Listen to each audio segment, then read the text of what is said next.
Një foto që të ngrin gjakun. Një realitet që nuk duhet të ekzistojë në vitin 2025, por që në Shqipërinë e sotme është bërë krejt normalitet. Një nënë e moshuar, e ulur në një stol të ftohtë në Astir, me qenin e saj besnik, i vetmi familjar që i ka mbetur. Ka 2 net që fle në rrugë, nën shi, në erë, në akull, sepse u përz nga shtëpia me qira. Nuk kishte mundësi të paguante qiran, as dritat, as ujin. Prej 2 muajsh jetonte në terr. Tani jeton në asfalt.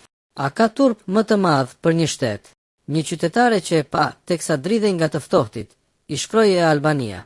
Ka 2 net që fle jashtë. Sot ka ngrirë nga i ftohti. Kush mundet ta ndihmoj, bën sevap. Por historia bëhet edhe më e rëndë. E moshuara ka 2 vajza, një në SHB dhe një në Turqi. Të dyja larg, asnjëra pranë. Arsye që i din vetëm ato, por që t'i lëm problemet familjare më njanë.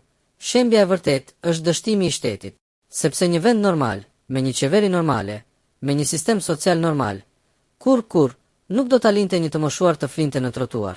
Dhe kulmi, qytetarja telefonon policin. Përgjigja, s'kemi çfarë të bëjmë.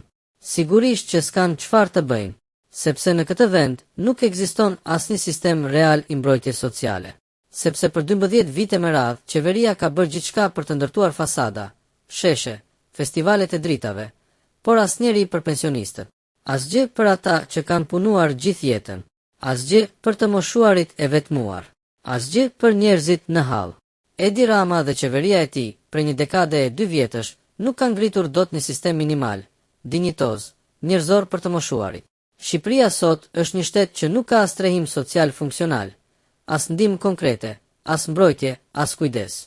Vetëm propagandë, drita krishtlindjesh dhe foto për Instagram. Ndërkohë, nënat tona flen jashtë.